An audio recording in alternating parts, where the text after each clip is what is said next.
ঢাকাসহ দেশের বিভিন্ন স্থানে শক্তিশালী ভূমিকম্প অনুভূত হয়েছে।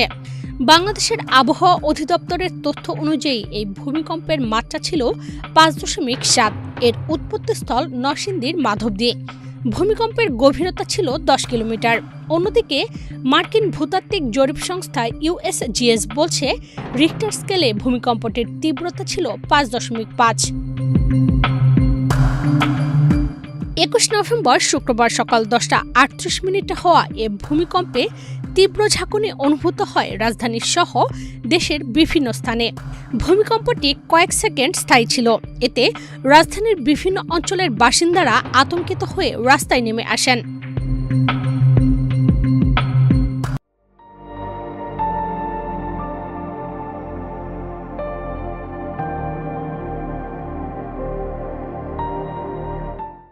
ভূমিকম্পের সময় রাজধানীর পুরান ঢাকার বংশাল এলাকার একটি 5তলা ভবনের অংশ ধসে 3 জন পথচারী নিহত হয়েছেন।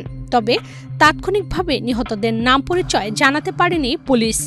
নিহতদের উদ্ধার করে হাসপাতালে নেওয়া হয়েছে। স্থানীয়রা জানান, ভূমিকম্পের সময় নিহতরা সড়ক দিয়ে হেঁটে যাচ্ছিলেন। এ সময় হঠাৎ করে 5তলা বিল্ডিংয়ের রেলিং ধসে পড়ে। রেলিংয়ের আঘাতে 3 জন পথচারী ঘটনাস্থলেই নিহত হন। এছাড়া রূপগঞ্জের গোয়ালাকান্দাইল এলাকায় দেওয়াল ধসে মায়ের কোলে থাকা একটি 7 মাসের শিশু মারা গেছে। গুরুতর আহত অবস্থায় তাকে হাসপাতালে নিয়ে যাওয়া হয়। ফায়ার সার্ভিসের তথ্য অনুযায়ী রাজধানীর আরমানিটোলার কসাইটলির একটি 8তলা ভবন ধসে পলেস্তরার কিছু আলগা অংশ ও কিছু ইট খসে পড়েছে। রাজধানীর খিলগাঁও এলাকায় নির্মাণাধীন ভবন থেকে ইট পড়ে একজন আহত হয়েছেন। এছাড়া পুরান ঢাকার সূত্রাপুর, ডেমরা, বাড্ডা, উত্তরা, কলাবাগান সহ রাজধানীর বেশ কিছু এলাকায় কয়েকটি ভবন হেলে পড়েছে। ফায়ার সার্ভিসের একাধিক টিম ঘটনাস্থলে পৌঁছেছে। তবে ভবন হেলে পড়ায় এখন পর্যন্ত কোনো হতাহতের ঘটনা ঘটেনি। এদিকে প্রধান উপদেষ্টার কার্যালয়ে একটি ভবন ক্ষতিগ্রস্ত হওয়ার খবর পেয়ে ঘটনাস্থল পরিদর্শন করেছে স্যাটেলাইট ফায়ার স্টেশন। যদিও প্রধান উপদেষ্টার কার্যালয়ে কোনো ক্ষয়ক্ষতি হয়নি বলে জানিয়েছে ফায়ার সার্ভিস। অন্যদিকে রাজধানীর বারিধারার একটি বাসা এবং মুন্সিগঞ্জের গজারিয়ার একটি বাসায় আগুন লাগার তথ্য জানিয়েছে ফায়ার সার্ভিস। বারিধারা ফায়ার স্টেশনের 2টি এবং গজারিয়ায় 2টি ইউনিট অগ্নি নির্বাপনে কাজ করেছে।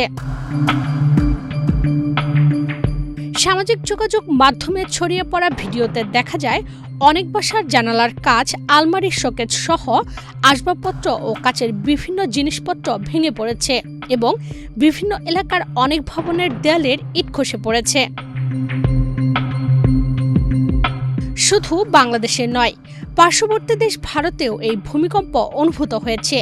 এনডিটিভির খবরে বলা হয়েছে, ভারতের পশ্চিমবঙ্গের কলকাতা সহ আশেপাশের এলাকায় ভূমিকম্প অনুভূত হয়েছে।